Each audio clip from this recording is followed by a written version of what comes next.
जय श्री राम। हनुमत कवच मार भयते तत्र च पूर्वम् एकमुखी हनुमत कवचम मनोजवं मारुततुल्यवेगं जितेन्द्रियं बुद्धिं मतां वरिष्ठं वातात्मजं वानरयूथमुख्यं श्रीरामदूतं शरणं प्रपद्ये। अथ हनुमते नमः। एकदा सुखमासीनं शंकरं लोकः शंकरं प्रपचच्छः गिरिः जातकान्तं पूर्वरः धवलं शिवं पूर्वाह तयुवाचः भगवन् देवदेवेशः लोकाथः जगद्भूधरोः शोकाः कुलानां लोकानां केन रक्षा भवेदः ध्रुवम् संग्रामेह संकटे घोरेह भूतप्रेतादिकेह भयेह दुःखदावाग्निः सन्तः पतः चेतसां दुःखभोगिनाम्। ईश्वर उवाचः शृणोह देवी प्रवक्ष्यामि लोकानां हितकाम्ययाः विभीषणाय रामेण प्रेमणा दत्तं च हयत्पुरः कवचं कपिः नाथाशयः वायुः पुत्रस्य धीमतः गुह्यतं तेह सम्प्रवक्ष्यामि निशेषाः श्रीशनुः सुन्दरीः। अथ कवचारम्भः। ओम अस्य श्री हनुमत कवच स्तोत्रमन्त्रस्य श्रीरामचंद्र हरिषिः अनुष्टुपः छन्दः। श्रीः महावीरो हनुमान देवता मारुहतात्मजः इतिः बीजम्। ओम अंजनीः सूनुः रीतिः शक्तिः। ओम हैं ह्रीं ह्रौं हितिः कवचम्। ओम स्वाहा इतिः कीलकम्। ओम लक्ष्मण प्राणदाता इतिः बीजम्। मम सकल कार्य सिद्धः अर्थे जपे विनियोगः अन्यासः। ओम ह्रीं अंगुष्ठाभ्यां नमः। ओम ह्रीं तर्जनीभ्यां नमः। ओम ह्रूं मध्यमाभ्यां नमः। ओम हैं हरें अनामिकाभ्यां नमः। ओम ह्रौं कनिष्ठिकाभ्यां नमः। ओम ह्रूं करतलः करपृष्ठाभ्यां नमः। ओम अंजनीः सूनवे हृदयाय नमः। ओम रुद्रः मूर्तये शिरसे स्वाहा। ओम वायुः सूतात्मनेः शिखाय वसटः। ओम वज्रदेहाय कवचाय हुं। ओम रामदूताय नेत्रत्रयाय वौसटः। ओम ब्रह्मा स्त्रीः निवारणाय अस्त्राय फट। ओम रामदूतः विद्महे कपिराजाय धीमहि तन्नो हनुमानः प्रचोदयात्। ओम हुं फट् इतिः दिग्बन्धः ध्यायेह द्वालः दिवाकरः दूतिः निभं देवा हरिः दर्पाः पहं देवेन्द्रः प्रमुखः प्रशस्तः यशसं देदीह पयमानं रुचाः सुग्रीहवादीः समस्तः वारहयूतं सोभ्यः व्यक्तत्वः प्रियं संरक्ताः रुणः लोचनं पवनाजं पीताम्बरालङ्कृतम् औद्धान्नः मार्तः नरः कोटिः प्रकटः रुचिरयुक्तं चारुः वीराः सनस्थं मौङ्गः जीयज्ञोः पविताः रुणः रुचिरः शिखः शोभितं कुण्डलाङ्कनं भक्ताः नाहमिष्टहदन्तं प्रणहत मुनिजनं देवः नामाः प्रमोदं धयाद ये देवं हनिधयं अपल्वः गकुलपतिं गौस्पः दीपः भूतः वार्दधीर्मः वज्राः गङ्गपिङ्गकेशाढयन् सर्वः कुण्डलः मण्डितं नियुद्धः कर्मः कुशलं पराहवारः पराक्रममः वामहस्तेः महावृक्षं दासयस्यः करणखण्डनम् उद्धः दक्षिणः दोर्दण्डं हनुमन्तं विचिन्तयेतः सफटिक्याः वंह स्वर्णकान्तिं द्विभुजं च कृताङ्गजलिमः कुण्डलः द्वयः संशोभेह मुखं भोजं हरिः भजेत औधः दादितयाः शङ्काः समूहदारः भुजः विक्रममः कन्दर्पः कोटिलावलनं अवनयं सर्वः अविद्याः विशारदः श्रीराम हृदयाः नन्दं भक्तः कल्पः महेरुहम् अभयं वरदं दो भार्याः कले मारुतात्मजम् अपराजितः नमस्ते सतुः नमस्ते रामपूजितः प्रस्थानं गचन करिष्यामिह सिद्धदेहभर्वतुः मे सदा यो वारांह निधिमल्पः पल्वहलः अविमोलङ्घयः अप्रहताः पान्वितोः वैदेही घनशोकः तापहरणोः वैकुण्ठतत्त्वः प्रियः अक्षाः धूर्जिः तराक्षः शेश्वरः महादर्पापहारी हरणेः सोऽयं वानरपुङ्गवोः वतुः सदा युष्मानः समीरात्मजः वज्राङ्गं पिङ्गकेशं कनकः मयलसत्कुण्डलहलाक्रान्तः गण्डनं नानाः विद्याधीनाथं करतलः विधृतं पूर्णकुम्भं दृढं च भक्ताः भीष्टाः धिकारं अवितरति च सदा सर्वदा सुप्रसन्नं त्रैलोक्यः त्राणकारं सकलभुवनागं रामदूतं नमामि उदलल्लाङ्गहलङ्केशं अप्रचय जलधरं भीमः मूर्तेः कपीन्द्रं वन्दे रामाङ्गिग्रह पदमभ्रमरः परिवृतं तत्त्वसारं प्रसन्ननम् वज्रागं वज्ररूपं कनकः मयलः शतकुण्डलाः क्रान्तः गण्डं दम्भोहलिशतम्भः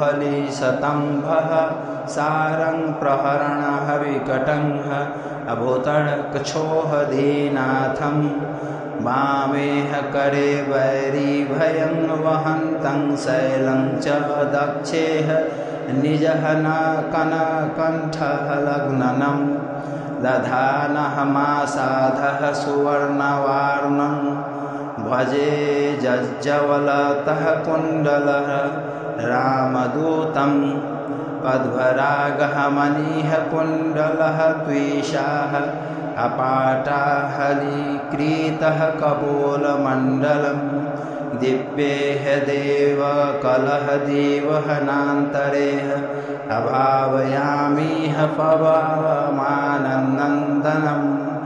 ईश्वरः उवाच इतिह वदतिः विशेषाद्राः घवोः सन्द्राक्षसेन्द्रम् अप्रमुदितः वाराः चित्तोः अरवणसयाः नुजोहिः रघुवरदूतं पूजयामासः भूयः स्तुतिः विरहति कृतार्थं स्वं परं मान्यमानः वन्दे विधुद्वलहयशुभगं सवर्णः यज्ञोः पवितं कर्णद्वन्द्वेः कनकः रुचिरः कुण्डलेः धारयन्तम् औच्चैह्रीशयदः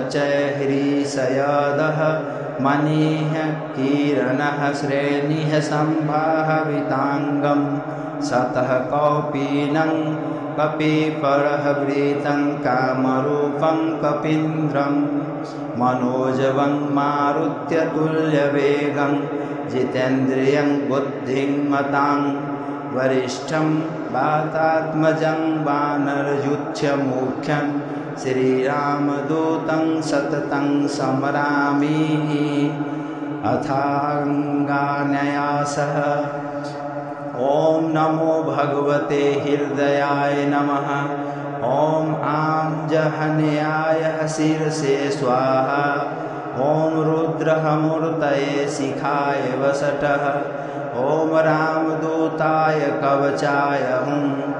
ॐ हनुमते नेत्रत्रयाय वसट।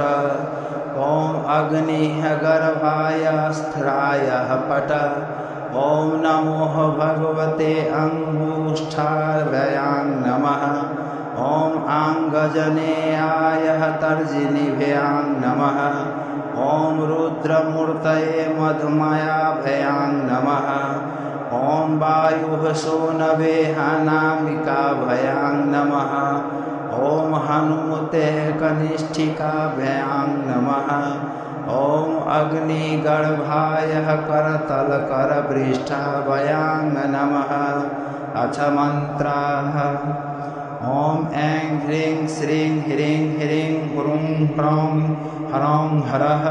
ॐ ह्रीं ह्रौं ॐ नमो भगवते महाबलपराक्रमाय भूतप्रेतपिशाचः शाक्निडाक्निः नियः छीनिः पूतना मारीः महामारीः यक्षराक्षसः भैरववैतालः ग्रहराक्षसादिकम् अछनेनं हनः भङ्गजयः मारय मारयः शिक्षयः शिक्षयः महामहेश्वरः रुद्रावतारः फट् स्वाहा। ॐ नमो भगवते हनुमदाखयाय रुद्राय सर्वदुष्टजन्ममुखस्तम्भनं कुरु कुरु। ह्रीं ह्रीं हुं ठं ठं ठं फट् स्वाहा। ॐ नमो भगवते अञ्जनीः गर्भसम्भूताय रामलक्ष्मणनन्दनाय कपिसैन्यः प्रकाशनाय पर्वतोतः पाटनाय कुमारः सुग्रीवः कार्यसाधनाय दुष्टकर्णोच्चाटनाय कुमारब्रह्मचारिणेः गम्भीरशब्दोदयाय। ॐ ह्रीं ह्रीं ह्रूं सर्वदुष्टनिवारणाय स्वाहा। ॐ नमो हनुमते सर्वग्रहानः भूतः भविष्यः द्वार्तः मानानं दूरस्थानः समीपस्थानः सर्वकालदुष्ट दुर्बुद्धीनः उचाटायः परबलानिः क्षोभयः ममः सर्वकार्यः साधाय हनुमते। ॐ ह्रां ह्रीं ह्रूं फट् देहि। ॐ शिवं ॐ सिद्ध ह्रां ह्रीं ह्रूं ह्रौं ॐ स्वाहा। ॐ नमो हनुमते परः कृतः यन्त्रः मन्त्रः पराहङ्कारः भूतप्रेतपिशाचः परदृष्टिः सर्वविघ्नदुर्जनः चेटकविद्याः सर्वग्रहानः निवाराय बन्धन पचः दलदलः किलयः सर्वः कुलयन्त्राणिः दुष्टवाचं फट् स्वाहा। ॐ नमो हनुमते पाहि पाहि एहि सर्वग्रहभृतानां शाक्निडाक्नीनां दुष्टानां सर्वः विषयानः आकर्षय मर्दय भेदय मृत्युः मुत्पाटय उत्पाटयः शेषायः शोषायः ज्वल ज्वल प्रज्वल प्रज्वलः भूतमण्डलं नीरसयः नीरसयः भूतज्वरः प्रेतज्वरः तैतार्तीयकः चातुर्थीकज्वरः विषमज्वरः माहेश्वज्वरः ज्वरानः छिन्धि छिन्धि भिन्धि भिन्धि अक्षीः शूलवक्षः अशूलः शिरोः भयानन्तरः शूलः गुल्मशूलः पित्तशूलः ब्रह्मराक्षसकूलः परः कूलनागकूलः विषनाशनाय नाशनाय निर्विघ्नं कुरु कुरु फट्। ॐ ह्रीं सर्व दुष्टग्रह निवाराय स्वाहा। ॐ नमो हनुमते पवनपुत्राय वैश्वाः नरमुखाय अनहनः पापदृष्टिं अपशपनसनढ दृष्टिं हनहन हनुमदाज्ञयाय सथुर स्वाहा। श्रीरामचन्द्र उवाच हनुमानपूर्वतः पातुः दक्षिणेह पवनात्मजः पातुः प्रतीचयां रक्षेधनः पातु सागरपारगः उदीचयाः मूर्धवर्गः पातुः केसराः प्रिये नन्दनः अधस्ताः द्विषणोः भक्तस्तुः पातुः मध्ये च पावनीः आवान्तरः दिशः पातुः सीताः शोकः विनाशनः लङ्काः विदाहकः पातुः सर्वापदभयोः निरन्तरम् सुग्रीवसचिवः पातु मस्तकं वायुनन्दनः बालं पातु महावीरोः भ्रवोऽहमर्धयेह निरन्तरम् नेत्रेः छाया पहाड़ीः च पातु हनः पलः वगेश्वरः कपोलोः कर्णमूलेः तु पातु श्रीरामकिङ्करः नासाग्रमः जनीः सुनूर्वक्त्रं पातु महेश्वरः वाचं रुद्रप्रियः पातु जिह्वां पिङ्गललोचनः पादुः दन्तानपालगुहनेष्टः अचीसि चाबुकं दैत्यः प्राणहृतं पातुः कण्ठं गचः दैत्यारीः अस्कन्धः पातुः सुरार्चितः भुजौ पातु महातेजाः करौ च चरणायुद्धः नखाननखायुद्धः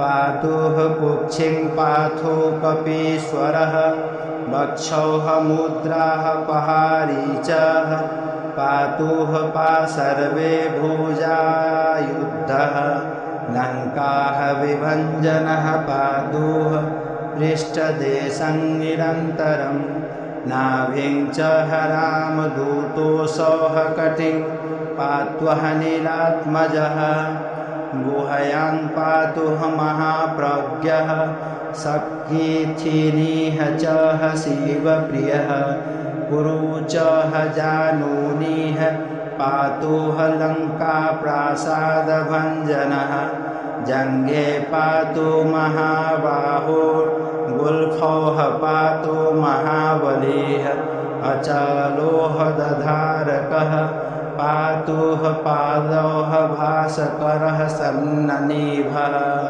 पदान्तेः सर्वसत्त्वायः पातुः सर्वाङ्गः लीशतस्तथा सर्वाङ्गानि महावीरः पातु रोमाणिः चात्मवानः अनुवत कवचं यस्तुः पठेह द्विद्वानः विचक्षणः स एव पुरुषः श्रेष्ठो भुक्तिमुक्तिः भुक्तिः गच्छः अवेदन्तिः त्रिकालमेकः कालं अवाह पठेन मासः त्रयं सदा सर्वानरी पुनः क्षणेन जित्वा सः अपुमाङ्गी त्रयमापनुयातः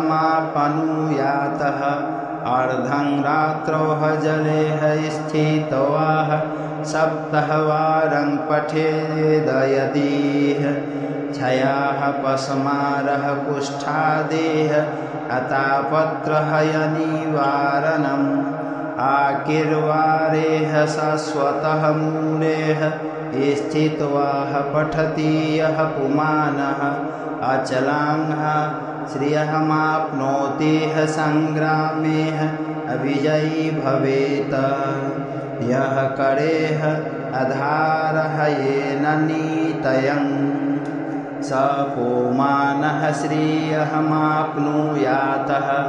विवाहधूतकाले च दिव्येः राजकुले रणेः भूतप्रेतमहादुर्गे हरणेः सागरसङ्कल्पवेः 10 वारं पठेद्रात्रौः अमिताहारौः जितेन्द्रियः विजयं लभतेः लोकेः अमानवेषोः निराधिपः सिंहव्याघ्रः भयेः चौग्रेः सहस्राः शस्त्रः पातनेः शृङ्खलाः बन्धने चैव कारागृहणः कारणेः क्रोधस्तम्भेः बह्रीदाहेः गात्ररोगे च दारुणेः शोके महारणेः चैव ब्रह्मग्रहविनाशनेः सर्वदा हतुः पठे नित्यं अजयः मापनोतयः संशयः बोर्जेषु वसनेः रक्तेः क्षौमेः वाह तालः पत्रकेः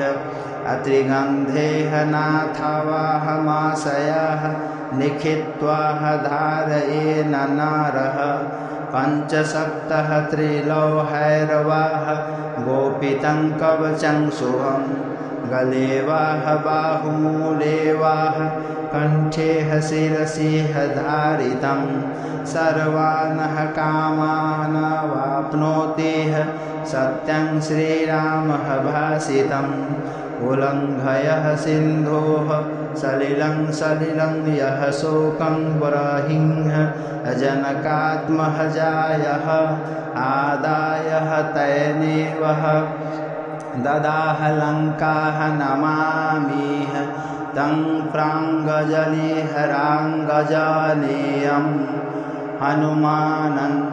हनुमानञ्जनीः असुनुः वायुर्पुत्रोः महाबलः श्रीरामेष्टः फाल्गुनः सखः पिङ्गाक्षोऽहमिति विक्रमः उदहधिक्रमण सचैव सीताः शोकविनाशनः लक्ष्मणप्राणदाता च अदशः ग्रीवशयः दर्पः 12 नामानि कपीन्द्रशयः महात्मनः सवाहपकाले प्रबोधे च यात्राः काले च हयः पठेत तस्य सर्वभयं नास्ति रणे च विजयी भवेत् धनं धान्यं भवेत् तस्य दुःखं नैव कदाचनम्। जय श्री राम।